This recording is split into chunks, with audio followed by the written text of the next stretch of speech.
Para mí es un honor tenerte en este espacio. Gracias, presidente del INE, Lorenzo Córdoba. Muy buenos días, ¿cómo estás? Hola Luis, qué gusto de saludarte, muy buenos días. ¿Qué balance electoral tienen en el Instituto Nacional Electoral? La elección más grande en la historia reciente, si no me equivoco. Sí, grande, por cierto, gracias a la participación de la ciudadanía que literalmente se apropió de su elección, la más participativa en términos de elecciones intermedias, la que más participación ciudadana tuvo en una elección intermedia en este siglo. Casi 53%, 52.6%, Luis. Y sin lugar a dudas, aunque la elección sigue, es decir, el proceso electoral sigue, y no concluirá sino hasta finales del próximo mes de agosto, pues hasta ahora el balance es muy positivo. La participación ciudadana, como te decía, pero sobre todo la civilidad y el compromiso democrático de quienes fuimos a las urnas el domingo pasado, pues hacen de esta elección una elección exitosa ya desde ahora. Así lo han venido reconociendo las misiones de observación electoral que en estos días se han presentado. Ayer se presentaron 3 informes preliminares, uno de la misión de COPAL, otro de la misión de la OEA y uno más de la misión de la Unión Interamericana de Organismos Electorales, y todos coinciden en 3 cosas. Uno, en la gran participación y vocación cívica de la ciudadanía, como te decía. 2, en la gran capacidad organizativa de nuestro sistema electoral, de nuestras autoridades electorales. Y 3, en que a pesar del contexto, pues la elección salió, y es que el contexto tenía 3 grandes problemas. Primero, pues las circunstancias de inseguridad, que aunque hubo algunos incidentes aislados durante la jornada electoral, no impidió ni a la ciudadanía, por un lado, ni tampoco a las autoridades electorales, y me atrevo a decir así, si se me permite, Luis, a la ciudadanía convertida en autoridad electoral, es decir, 1,5 millones de ciudadanas y ciudadanos que entre propietarios y suplentes estuvieron dispuestos a fungir como autoridades que recibían y contaban el voto de sus vecinos en las casillas, pues fue destacable. Y en segundo lugar, la pandemia, que a pesar de estar allí, como justo lo mencionabas en la nota previa, de seguir allí, pues no impidió esa participación masiva, y tú veías largas filas, gente que con paciencia esperaba su turno para votar, y que demuestra, mira, es una imagen que hay que guardarnos en la cabeza, porque eso no se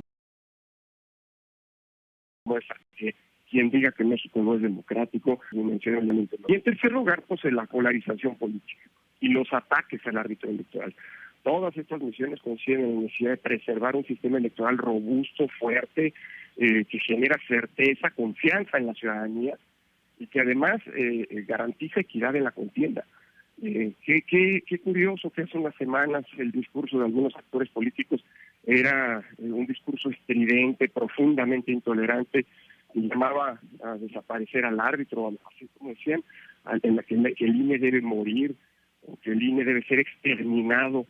Pues yo creo que lo que más bien hay que exterminar son estos discursos polarizantes que tienen una clara intencionalidad política y que contrastan hoy con la civilidad del discurso y la altitud de miras que todos han demostrado, y que evidencia pues que todo aquello tenía eso, no un juicio razonable, sino simple y sencillamente eran expresiones de parte que lo único que querían era minar la credibilidad de una autoridad electoral que junto con la ciudadanía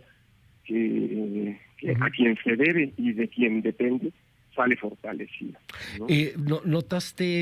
¿Notaron en el INE, sin irse en un punto u otro de la balanza, un voto diferenciado de alguna manera, una ciudadanía que escoge de manera más plural a sus políticos, a sus representantes? Pues mira, todavía es muy temprano para hacer el análisis. De hecho, hoy mismo, en unos minutos más, van a instalarse los 300 consejos distritales del INE, y algo equivalente ocurrirá en el ámbito de los organismos públicos locales electorales y de las autoridades locales, para empezar lo que la ley define como el cómputo legal de los votos. Hasta ahora hemos visto, las cifras que hasta ahora hemos manejado son todas cifras preliminares que, hay que decirlo, derivan de sistemas que funcionaron a la perfección una vez más. Es que de veras, a mí me da mucha risa escuchar las voces. Podrías hacer memoria y rescatar ahí en los archivos las declaraciones estridentes de algún personaje que decía cuando había elecciones en otros países del mundo: es que es increíble que en México no se den resultados la misma noche de la elección. Claro.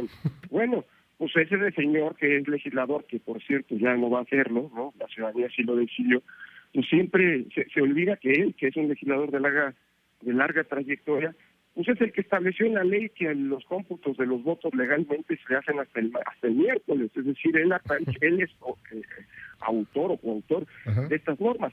Y sin embargo, en la noche de la elección, tuvimos conteos rápidos que hizo el INE que fueron precisísimos. Tuvimos PREPs, programas de resultados electorales, que al menos el que estaba en manos del INE, la gran mayoría de los estados fueron excepcionales. Oye, el PREP cerró, Luis, del INE el lunes en la noche con el 99.57% de las actas capturadas. Es una cifra inédita en muchos sentidos. O sea, las cosas funcionan bien.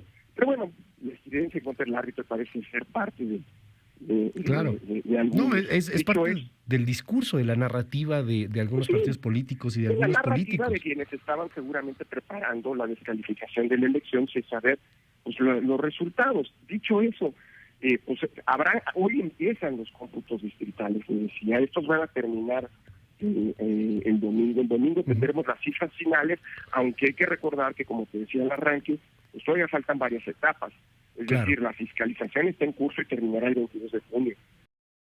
Después vendrán las impugnaciones, que seguramente las habrá ante el Tribunal Electoral. Y cuando estas se hayan resuelto, hasta finales de agosto, el INE va a hacer la asignación de las 200 diputaciones de representación proporcional, con lo que ahí sí ya terminará este proceso electoral. Ahí te detengo por un momento, Lorenzo, porque te pregunto, ¿ven riesgo? Yo sé que no dependen, obviamente no depende del INE, al final la última palabra la tendrá el Tribunal Electoral del Poder Judicial de la Federación y además los soples, los organismos locales, pero tú en algún momento hablaste de que esta polarización, estas descalificaciones, estas intervenciones del presidente de la República en particular, podían llegar a riesgos de nulidad. Vemos dos elecciones sumamente cerradas, Campeche y Michoacán. ¿Lo ves tú? ¿Riesgo de nulidad? Mira, ahora te respondo eso. Cierro nada más la otra pregunta para no dejar de contestar. Claro. Alguna pregunta. Mira, los resultados electorales los tendremos en los próximos días y empezarán a fluir también los de los órganos, no solo los federales, sino también los de los estados. Eso nos va a permitir hacer ese balance que me preguntabas respecto a si hubo un voto diferenciado o no. Lo que sí te puedo decir desde ya, y basta ver el mapa político del país, es que este es un país plural, diverso. Este no es un país homogéneo, monolítico, de pensamiento único como algunos pretenden o quisieran. Es un país completamente diverso y es muy probable que este fenómeno de voto diferenciado haya existido. Pues la ciudadanía, perdón que lo diga así, en México demostró, ya desde hace un rato, pero hoy reivindicó que es mayor de edad y que consecuentemente pues no decide por las opciones políticas por las que quiere individualmente decidir cada uno de nosotros. Dicho eso, voy a la otra pregunta, Luis.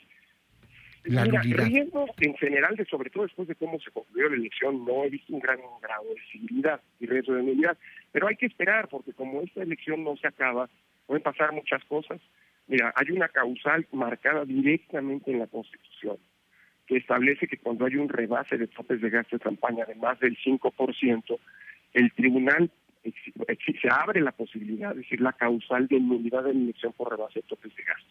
Ojalá los actores políticos, así como se han comportado con civilidad en términos generales, sobre todo durante la elección, en los días previos y durante la elección y en estos días posteriores, pues hayan cumplido también con sus cuentas.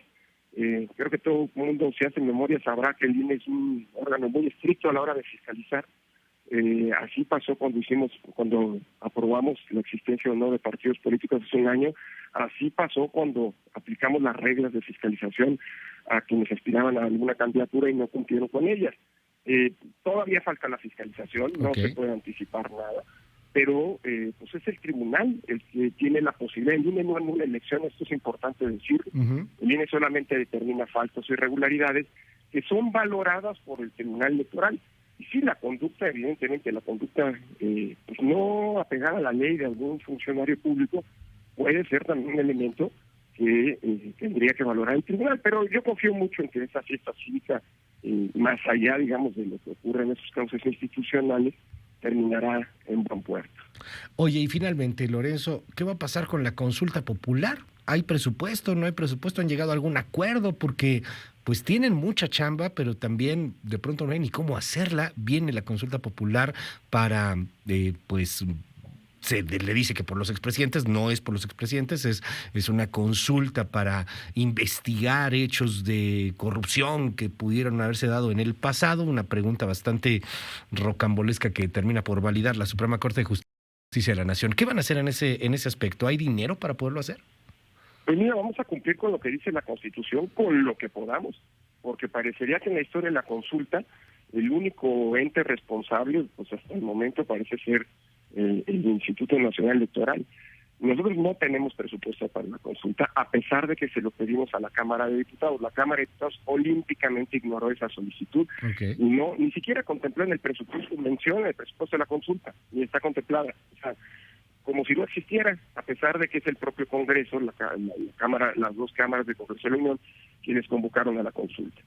Segundo, quien pidió la consulta, es decir, el Poder Ejecutivo, pues no puso a disposición ni un centavo.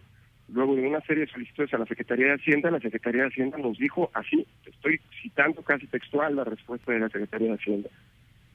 No hay recursos, tenemos otras prioridades. Ustedes tienen recursos en el presupuesto, háganle como puedan. Pues sí, pero tenemos recursos para otras cosas, para empezar las elecciones que están todavía en curso. Y finalmente, pues bueno, acudimos a la Suprema Corte de Justicia para que mediante una controversia constitucional pues nos diga prácticamente cómo se resuelve este entuerto, ¿no? Es decir, se nos mandatan a hacer cosas sin dinero, pues no es que se trate de andar. Pues sí. ¿Y qué van a hacer, lo Lorenzo? anterior, la Suprema Corte no ha resuelto. Ajá. Y lo que ha venido haciendo el INE, actuando en esta historia, pues de locos, ¿no? Porque ¿sí? Quien pidió la consulta es el Ejecutivo, quien la modificó, la avaló es la Corte, y quien la convocó es el Congreso de la Unión. Pues en esta historia, pues alguien tiene que tener responsabilidades, y lo que ha venido haciendo el INE es un manejo administrativo pues muy puntual, digamos, para generar algún tipo de suficiencia presupuestal. Ha cancelado proyectos, ha pospuesto a otros, ha tenido extraordinarias prácticas administrativas que han permitido, bueno, nosotros visitamos prácticamente todo, no ocurre eso en todos lados. Dicho eso, pues hay algunos recursos que nos permitirán que el 1 de agosto la ciudadanía pueda ir a votar, si así lo desea, pero evidentemente, eso lo decimos desde ahorita, no va a ser ni de lejos la réplica de lo que fue la jornada del domingo pasado. Te pongo solo un ejemplo. No dan para poder, nosotros pensamos originalmente instalar 104,000 casillas para la consulta. Es decir, no las 162,000 que instalamos, 500 que instalamos el domingo, sino sí 104,000. En fin, para tener un ejercicio muy bien hecho, pero eso no va a ser ni de lejos. Luego le planteamos haciendo una propuesta con 91,000 casillas, y para lo que nos da es para hacerla con 50,000, es decir, menos de la tercera parte de lo que vimos el domingo. Pero bueno, eso ya no es responsabilidad del INE, el INE sí va a cumplir la ley de los ciudadanos como siempre lo ha hecho. 50,000 casillas sería lo más que con el cero presupuesto que tienen para hacer esa consulta, y eso yo creo que sí hay que recalcarlo, porque seguramente vendrán muchas críticas y un discurso en este mundo de posverdad que pues puede golpear fuertemente al instituto. Lorenzo, gracias por tomar la comunicación esta mañana y felicidades por esta jornada electoral y por el trabajo que realiza el INE. Pues felicidades a todas y todos, querido Luis, y la verdad, bueno, pues el INE va a volver, así como salió fortalecido de esta elección, porque es de las y los ciudadanos, también estoy seguro que seguirá siendo fortalecido, a pesar de que tenemos que enfrentar episodios como el de la consulta, que será de nuevo un ejercicio cívico. Mil gracias, Luis. A ti, Lorenzo Córdoba, presidente del INE, muy buenos días.